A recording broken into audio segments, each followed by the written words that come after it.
As China's border policies gradually relax, a wave of global travelers eager to explore the ancient land of China has quietly emerged. Since last year, I have received numerous inquiries from overseas friends about the details of preparing for their journey, such as the process of obtaining a local SIM card, tips for daily navigation and ticket purchases, and recommendations for essential apps to download in advance, etc. These frequent questions inspired me to create this video, aiming to provide a comprehensive and concise guide for travelers about to embark on their dream trip to China. In this video, I will elaborate on the key information you need to know and the preparations you should make before your anticipated journey, hoping to add convenience and smoothness to your long-awaited trip. Let's start with the entry policies. In addition to applying for a Chinese entry visa based on the visa policies of each country, China also offers visa-free entry options for foreigners. These include the 72 144-hour visa-free transit and the 15-day visa-free entry. Citizens from 54 countries spanning Europe, the Americas, Oceania, and Asia are currently eligible for the 72 144-hour visa-free transit in China. To qualify, you must possess a confirmed onward ticket to a third country or region within 72 144 hours and a valid international travel document reflecting your nationality with a minimum validity of 3 months. Upon arrival at the designated entry points in cities implementing the 72 144-hour visa-free transit policy, you'll need to complete a temporary entry form for foreigners. If you meet the entry requirements for the third destination, you can proceed with your entry application. During your stay, you're permitted to participate in short-term activities such as tourism and temporary business visits. Currently, the 72-hour visa-free transit policy is implemented in 3 cities, which are Changsha, Harbin, and Guilin. The 144-hour visa-free transit policy is implemented in 20 cities, which are all marked on the map. It is important to note that after entering with a visa-free transit, you can only travel within the designated area of the port of entry. For example, if you enter through Shanghai, you can travel within Shanghai, Jiangsu Province, and Zhejiang Province, but you cannot leave the port of entry area. For more specific policies, you can visit the website of the National Immigration Administration for detailed information. There is also a 15-day visa-free entry policy. From now until the end of 2025, travelers from 12 countries can enter China through any international airport or port and stay for up to 15 days. These 12 countries are as shown on the screen. It is best to present proof of onward travel, such as flight tickets and hotel reservations, at the border check, either in paper or electronic form. You must also fill out a foreigner entry card upon entry. Additionally, China has signed mutual visa exemption agreements for ordinary passport holders with Singapore, Thailand, and Georgia. Travelers from these countries can enter visa-free and stay for up to 30 days. Now that you know these policies, you can finally enter China smoothly. So, the first thing to do after entering, how to get a local SIM card. In major entry cities, there are usually SIM card service counters near the international arrivals area at airports. These counters typically offer short-term plans from the 3 major providers, China Telecom, China Mobile, and China Unicom. They currently offer 5 short-term service plans. You can choose according to your needs for mobile data, local call duration, and price. You can also request to activate VPN services on the spot, allowing you to browse your favorite websites during your trip. The short-term SIM card is valid for 1 month and will automatically deactivate upon expiration, so there is no need to return to the service counter for any further action. If you enter through Shanghai, I recommend the recently launched Shanghai Pass card. This card is designed to address issues like mobile payment difficulties and inconvenient reservations for incoming visitors. You can use this for payments in various areas within Shanghai, including public transportation, some tourist attractions, cultural venues, shopping malls, supermarkets, and convenience stores. Additionally, it supports public transportation in major tourist cities such as Beijing, Guangzhou, Xi'an, Chengdu, and Xiamen, including buses, subways, taxis, and ferries.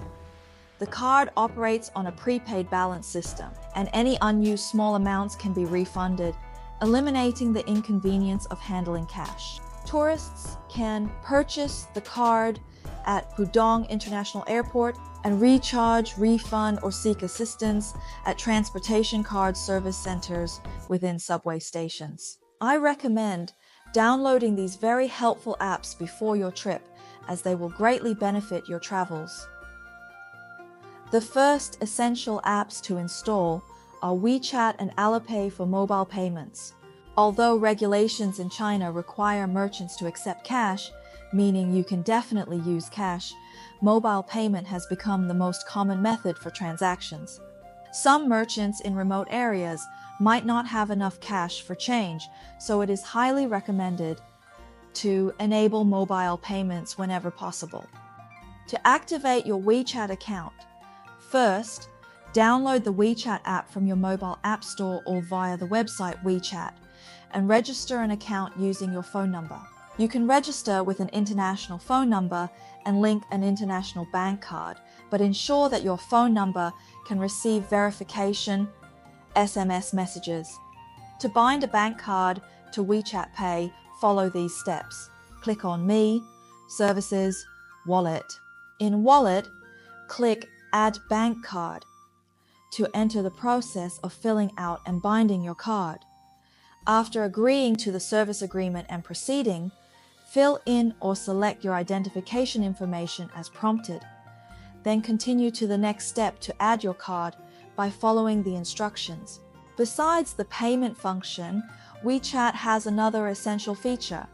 You can make reservations for public facilities such as museums and libraries in major cities through WeChat official accounts or mini programs.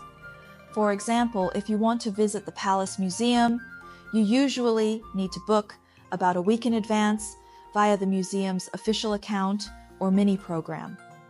Unfortunately, most official accounts and mini programs are in Chinese without English interfaces.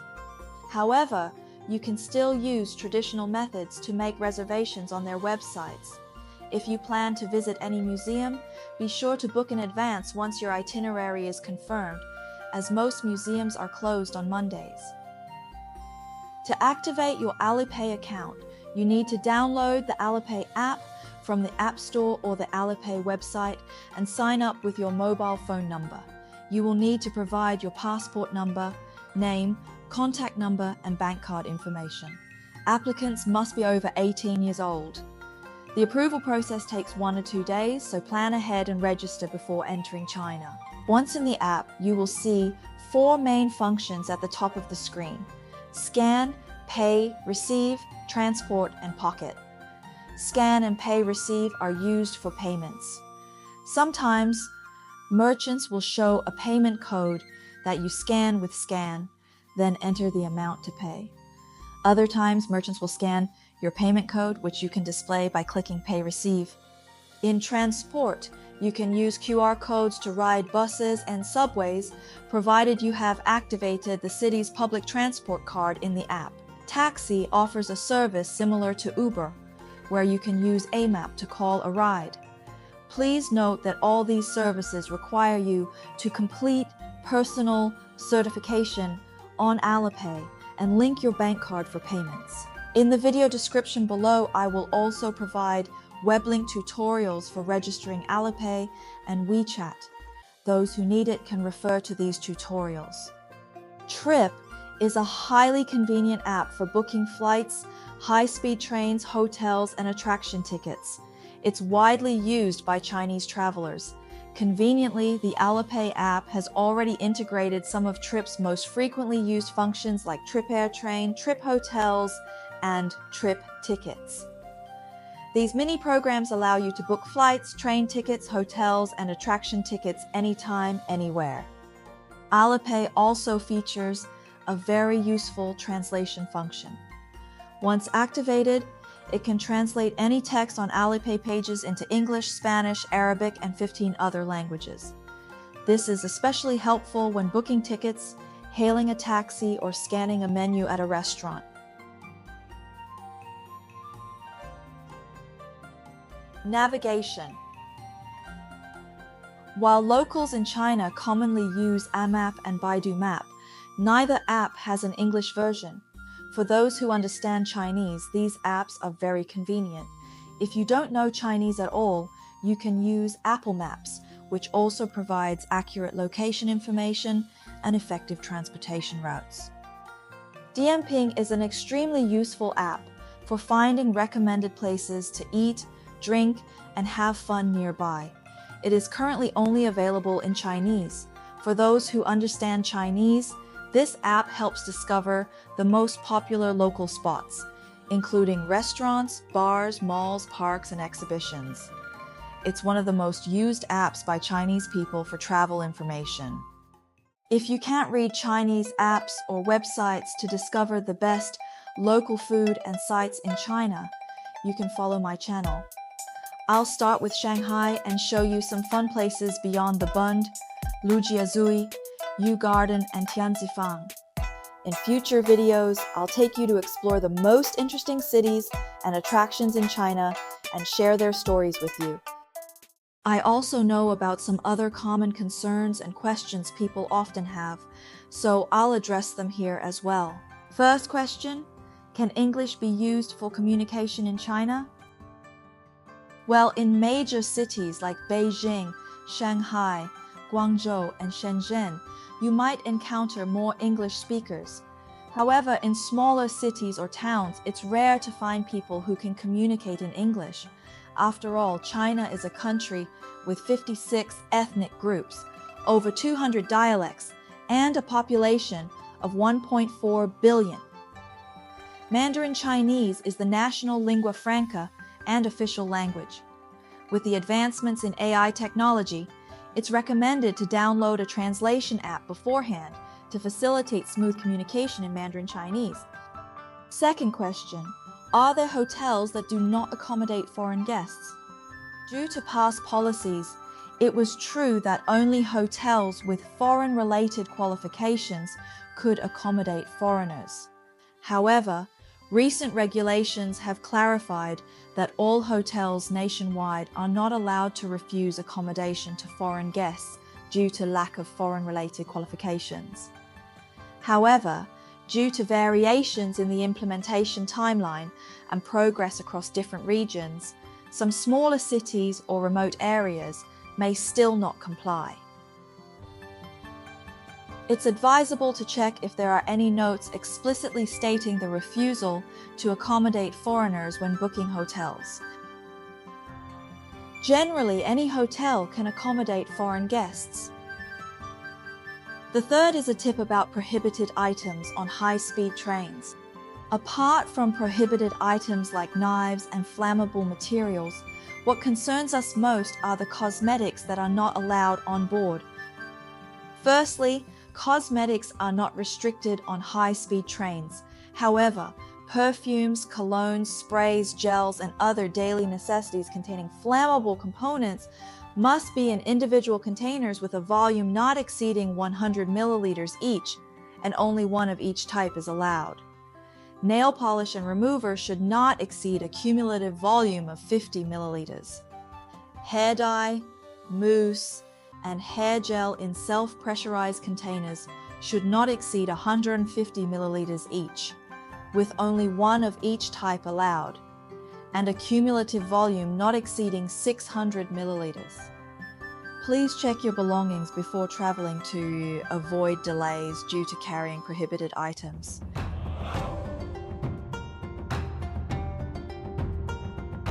That's all for this video. Thank you for watching, and I hope you found the content helpful. If you have any other questions or suggestions, feel free to leave a comment. Don't forget to subscribe to my channel. In future videos, I'll continue to recommend great travel destinations in China